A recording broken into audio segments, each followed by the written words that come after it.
বৃষ্টির দিনে বাড়িতে বসে বসে একা হাতে চিপস ভাজি করলাম, তাছাড়া সেমাই রান্না করলাম। তো আসসালামু আলাইকুম এভরিওয়ান, তোমরা সকলে কেমন আছো? আশা করি তোমরা সকলেই ভালো আছো। তো আজকে তোমাদের মাঝে নতুন একটি ব্লগ ভিডিও নিয়ে আমি চলে আসছি। আজকে যেহেতু বৃষ্টি পড়তেছি, বিকাল থেকে প্রচুর পরিমাণ বৃষ্টি পড়তেছিল, তখন আমাদের ঘরে কিন্তু রান্না করার মানে চুল একেবারে ভিজে গিয়েছে। কিভাবে রান্না করব সেই অবস্থা খুঁজে পাচ্ছিলাম না। তবুও কিছু না কিছু খেতে হবে, দোকানও বন্ধ। তারপর দুধ নামিয়ে নিলাম। মা বললো একটু সেমাই রান্না করতে, তার জন্য দেখো আমি অনেক কষ্ট করে চুলার মধ্যে চলে আসছি। অনেক কষ্টের পর চুলার মধ্যে আগুনটা ভালোভাবে ধরাই নিচ্ছি। আর এটা হচ্ছে আমাদের কুকুর, আর হচ্ছে আমি। আর আসলে আজকে কি আর বলবো, আজকে হচ্ছে আমার পোড়া কপাল। আজকে পুরো চুলোটা একেবারে ভিজে গেছে। অনেক কষ্ট করে আগুন ধরাইছি, তারপর দুধ দিয়ে দিয়েছি, দুধটা গরম করে চিনিও দিয়ে দিয়েছিলাম। তো এখানে এটা আমি ভালোভাবে সিদ্ধ করে নিতেছি। তো আর সিদ্ধ করে নিতেছি। আর এখানে হচ্ছে আমি দেখো আমার কি অবস্থা হয়ে গেছে, বৃষ্টির মধ্যে একেবারে ভিজে গেছি। তো এখানে আগুন একটু পরে ভালো ধরছে, তারপর আগুনটা এখন দুধটা একটু সিদ্ধ হয়ে গেছে। তো আমি এখানে এটা ভালোভাবে নেড়ে নিতেছিলাম। তার মধ্যে আমার আম্মু চলে আসছে। আমার আম্মু এসে এখানে সেমাইগুলো দিয়ে দিতেছে। আম্মু বললো দাঁড়া আমি দিয়ে দিতেছি। তো আমার আম্মুই দিয়ে দিতেছে এখানে সেমাইটা ভালোভাবে। আমি বলেছিলাম অল্প দিত, কিন্তু আম্মু বললে পুরোটা রান্না করে নে, খাওয়া হয়ে যাবে, যেহেতু বৃষ্টির দিনে সব কিছু খেতে খুবই ভালো লাগে। তো আমার আম্মুর কথা মতো আম্মু দিয়ে দিছে। আমি বললাম আচ্ছা দিয়ে দাও। তো আমার আম্মু দিয়ে এখন ভালোভাবে এটা নাড়িয়ে নিতেছিল। তো এখানে হচ্ছে আমার সেমাইটা কমপ্লিট হয়ে গেছে রান্নাটা। এখন এটা একটু সিদ্ধ হয়ে গেলে আমরা চুলা থেকে নামাই নিবো। তো তোমাদের কে কোন জায়গা থেকে ভিডিওটা দেখতেছো একটু জানাই দিও। আর তোমাদের কার কার এদিকে বৃষ্টি হয়েছে একটু অবশ্যই কমেন্ট করে জানাই দিও। কমেন্ট করে জানাই দিতে ভুললো না কিন্তু। আমাদের এই দিক দিয়ে কিন্তু প্রচুর পরিমাণ ঝড় বৃষ্টি সব কিছু একত্রে হয়েছে, একেবারে বাড়িঘর পর্যন্ত অনেক কিছু নষ্ট হয়ে গেছে। তো এখানে হচ্ছে চিপস নিয়ে আসছি, চিপসও ভাজি করব ভাবছিলাম। বৃষ্টির দিনে চিপস খেতে আমার খুবই ভালো লাগে। তো এখন আমি কড়াইয়ের মধ্যে তেল দিয়ে চিপস দিয়ে দিতেছিলাম। প্রথমে একটা দিয়ে দেখলাম তেলটা ভালোভাবে ফুটছে কিনা, তারপর দেখলাম ফুটে গেছে, চিপসটা ভালোভাবে হচ্ছে।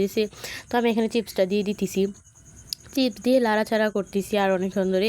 তখন কিন্তু আগুন ভালো হয়েছে। তো আমি এখন এটা নামাই নিতেছি চিপসটা। আমার চিপস খেতে খুবই ভালো লাগে। তো দেখো এখন তারপর অনেকগুলো চিপস দিয়ে দিছি চুলার মধ্যে, দিয়ে ভালোভাবে নাড়াচাড়া দিতেছিলাম। তারপর বাতাস যেহেতু বাইতেছিল, প্রচুর পরিমাণ ধোঁয়া বের হচ্ছিল রান্না করার সময়। তো এখন আমি চিপসটাও ভাজি করে নিতেছিলাম। অনেকগুলো চিপস ভাজি করছি গাইস, যেহেতু আমি সারা রাত্রে খাবো, বৃষ্টি দেখবো, জানালার পাশে দাঁড়িয়ে আর খাবো। আমি অনেকগুলো চিপস ভাজি করছি। আর এগুলো হচ্ছে সবগুলো চিপস দেখো। তো এখন আমি চিপসগুলো ভাজি করে নিতেছিলাম। আর আমার ভিডিওগুলো তোমাদের কাছে কেমন লাগে একটু জানাইও। তো এখন দেখো আর কি তোমাদের কার কার এরকম অভ্যাস আছে, আমি চিপস ভাজি করতেছি আর একটা একটা করে খেয়ে ফেলতেছি। অনেকগুলো চিপস ভাজি করছিলাম, তো আমি অনেকগুলো খেয়ে ফেলছি আর কি। আর তার মধ্যে দেখো হাতের মধ্যে কিন্তু কালি লেগে গেছে। কাজ করতেছিলাম তো, মাটির চুলায় রান্না করতেছিলাম, তার জন্য আমার এটা একটা অভ্যাস আর কি। চিপস ভাজি করতেছি আর আমি চুলার ভাজার ফাঁকি দিয়ে আমি অনেকগুলো চিপস খেয়ে নিছি। এখন আমার আম্মু ঘরে ছিল, তখন দেখছে না, আমি আর একটু পরপর দেখতেছিলাম আমার আম্মু দেখে কি না। কিন্তু আমার আম্মু কিছু বলবে না, তবু আমি খেয়ে নিছি কিন্তু অনেকগুলাই। আমি জানতাম পরে আমার ভাগে অল্প পড়বে, তার জন্য আমি হিসাব বরাবর করছি, যেহেতু আমি রান্না করতেছি। তো এখানে দেখো সেমাইটা কি সুন্দর হয়েছে। আসলে এই সেমাইটা আমার চাচি দিছিল, কালারিং বললো এটা নাকি খেতে অনেক সুস্বাদু। আসলে গাইস সেমাইটা কিন্তু খেতে অনেক সুস্বাদু ছিল। তো অনেক কষ্ট করে এত বড় একটা চামিচ নিয়ে দেখো আমি নামাই নিতেছিলাম। আসলে এই চামিচটা অনেক বড়, তাই না গাইস? অনেক বড়, পুরোটা আমি নামাই নিতেছিলাম। অনেক কষ্টের পর, সাধনার পর সবগুলো আমি একত্রিত করতেছিলাম। মনে করছিলাম স্বামীগুলো নামানোর সময় আমি দেশটা স্বাধীন করতেছি বসে বসে, কি আর করার। তো যাই হোক, অনেক কষ্ট সাধনার পর সেমাইগুলো আমি নামাই নিতেছিলাম। সেমাইয়ের কালারটা অনেক সুন্দর হয়েছিল, গরম গরম ধোঁয়া উঠতেছিল আর খেতে খুবই সুস্বাদু ছিল। তো তোমাদেরকে আমি দেখাবো। এখানে আমি সেমাইটা নিয়ে একটু ট্রাই করতেছিলাম, কি আর নিব, ট্রাই করতেছি। আর এখন দেখো সর্বশেষ আমি খাওয়ার জন্য বসে পড়েছি। তোমাদেরকে একটু দেখাইতেছি আমার রিয়েকশনটা।